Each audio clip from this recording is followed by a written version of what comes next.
So police are chasing this woman, and she's running as fast as she can, and suddenly, she starts taking her pants off. So let's call her Chase. Now Chase is a yoga teacher. She lives in Texas with her boyfriend Colin. And Colin is a professional cyclist. He's very successful, sponsored by Red Bull and shit. Now Chase and Colin's relationship, it's been on again, off again for a while, but finally they are getting serious. But one day, Chase gets a little suspicious of Colin, like he might be cheating or something. So she decides to go through his social media accounts and emails. So Chase goes through it and she sees that Colin is in contact with a woman he's not supposed to be. This woman, who we'll call Mo. Now Mo is also a professional cyclist, and Mo and Colin used to date back in the day. Now Chase is not happy when she figures out that Colin is still talking with his ex, and she secretly gets Colin's phone and blocks Mo's number. Then their relationship gets back on track again and everything is finally as it should be. Until one day, Chase gets suspicious again. So she goes through Colin's messages again, and she discovers that he is still in contact with Mo. And he's been lying to her about it. He's been deleting texts from Mo, trying to cover up the evidence. He's probably got her name saved in his phone as Pizza Hut or something. Oh, but it gets worse. Mo is about to come into town for a cycling event, and Chase notices Mo and Colin have low-key made plans to hang out. So Chase is pissed, but she doesn't say anything. She just waits. Then the day comes, and Mo comes into town, and Colin leaves to go secretly hang out with her. And Chase tracks their locations through a fitness app that Mo uses to log her workouts and stuff. And through that app, she can see that Mo and Colin go for a swim together, then they go to dinner together, and finally, Colin drops Mo off at Mo's friend's house, who she's staying with. So then Chase knows this is her moment. And minutes later, her Jeep pulls up to Mo's friend's house, and the door to the house is unlocked, so Chase is able to walk right inside. And Mo is there in the bathroom, alone. So Chase busts into the bathroom and Mo screams. And then Chase pulls out a pew-pew and she...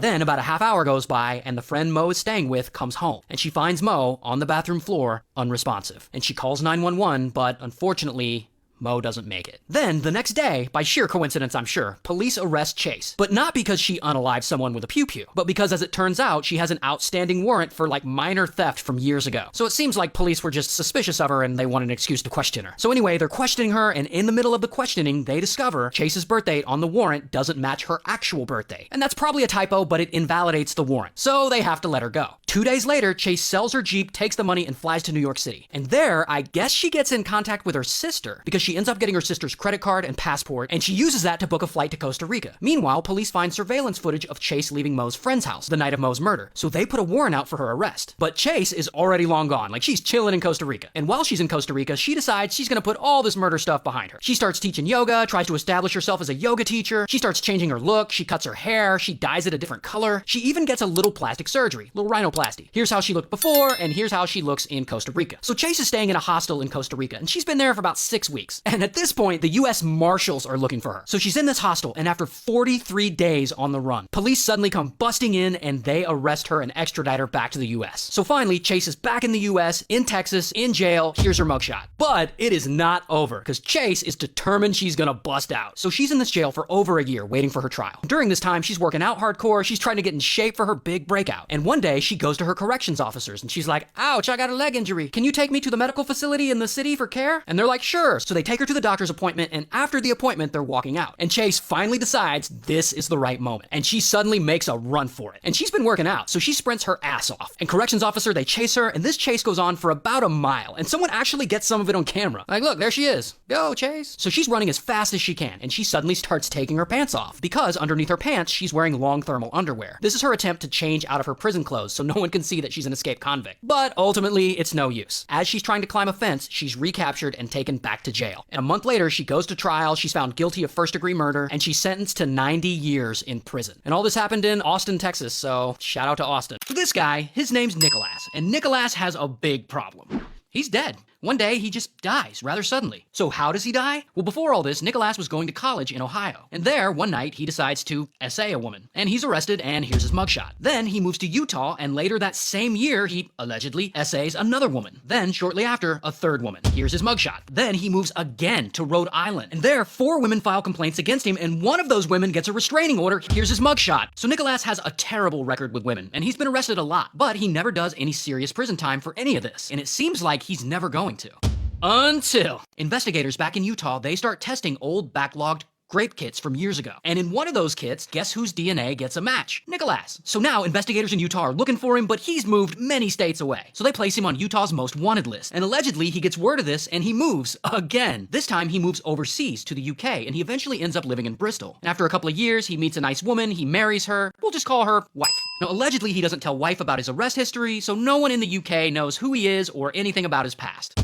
Until, at some point, Nicholas decides to open a ton of credit cards in one of his relatives' names. 22 credit cards to be exact. That relative eventually finds out and reports him to the FBI. So now the FBI is involved, and they're looking for him for wire fraud. And they try contacting him, so now Nicholas knows the FBI is after him, and he gets nervous. And that is when he gets his best idea yet. He'll just die. Or at least he'll pretend to be dead. I mean, they can't convict him if he's dead. So he pretends to be his own grieving widow, and he contacts local news stations back in Rhode Island. And he tells them Nicholas got cancer and died, and he asks them to cover the story. Then he writes and publishes his own obituary, basically saying that Nicholas has succumbed to his illness and that his ashes were scattered at sea. And to his credit, this idea kind of works. A lot of people who knew him back in the States, they're all sad, and some local news outlets end up covering the story of his death. And around this time, he and his wife decide to move again, this time to Glasgow for another fresh start. And once again, he's safe and all in the clear.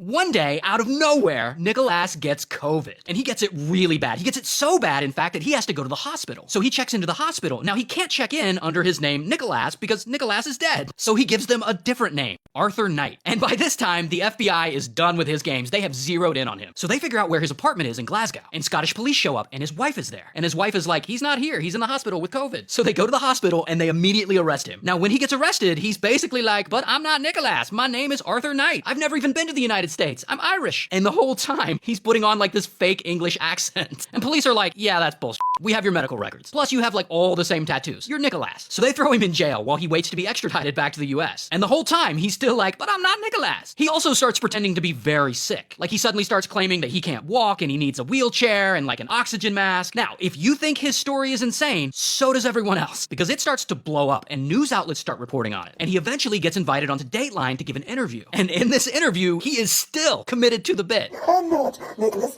I do not know how to make this clear. No. I mean, he is really committed to the bit. People say that's an act. Let me try to stand up. Let me try to stand up.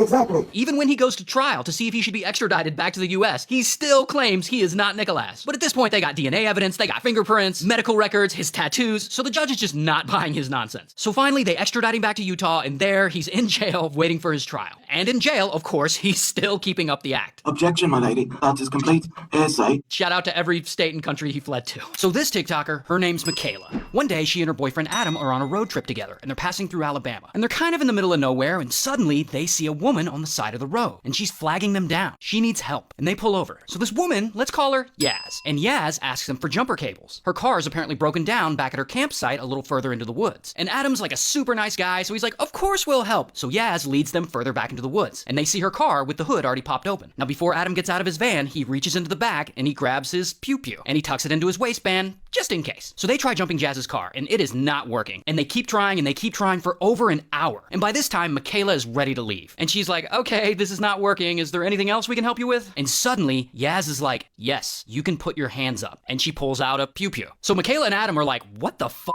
While Yaz forces them to empty their pockets. She's robbing them. And she takes Michaela's phone and she demands her banking account info. Now, it seems like Yaz is nervous, like maybe she hasn't done this a lot. Because suddenly, out of nowhere, she lowers her pew-pew and is like, I'm just playing, y'all. And the moment she lets her guard down, Adam pulls out his firearm and he's like, get on the fucking ground. But Yaz doesn't get on the ground. Instead, she starts fumbling around with her pew-pew, but apparently she's never actually used one before, and it suddenly goes off and fires into the ground. This shot spooks Adam, and so Adam starts shooting back, hitting Yaz in the stomach. Then she starts shooting back at him. Now they're shooting at each other. And Adam hits her 4 times, and she's down. Now it seems like it might be over. But then Adam suddenly says, I'm shot, and he falls to the ground because one of Yaz's bullets got him in the back. So Michaela gets her phone back and she calls 911. But they're so far out into the woods, it's gonna take at least 30 minutes for anyone to get there. Meanwhile, Yaz tries to run away, but she can't because at least one of those shots she took in the leg. So she just randomly starts calling out, Crystal, Crystal, help me. Now who the hell is Crystal? Now that is when another strange woman just suddenly emerges from the woods. This woman, Crystal. And Crystal starts circling around them, trying to assess the situation. And finally, she looks at Yaz and is like, like, what do you want me to do? Then she runs back into the woods. Now, eventually, paramedics arrive, but unfortunately, it's too late for Adam. He ultimately doesn't make it. So they take Yaz away on a stretcher, and police talk to Michaela about what happened. And she tells them the whole story, and she mentions there was this other woman, Crystal, who appeared out of the woods and then suddenly disappeared. So police spread out, and they start looking for Crystal. Now, they get about a half mile into the woods, and they spot a group of tents together. Kind of looks like a base camp. And standing by one of these tents is Crystal. So police see her, and they're like, get on the ground. And Crystal does. But not a moment later, a 5-year-old kid runs out from one of the tents with a loaded shotgun pointed at police. And police are like, whoa there, kid, put that down. But the kid doesn't put it down. He clings to it, and he walks up until he's next to Crystal, who's still on the ground. And it turns out Crystal is the kid's mom. But that's not even the weirdest part about all this. The weirdest part about all of this, the tents in the middle of the woods, Yaz, Crystal, the kid with the shotgun, they are all allegedly part of some spiritual group called the University of Cosmic Intelligence, aka a cult. And the leader of this alleged cult is this guy, Rashad, who used to make a lot of TikToks preaching his culty nonsense until his account got banned and he went to prison recently for being a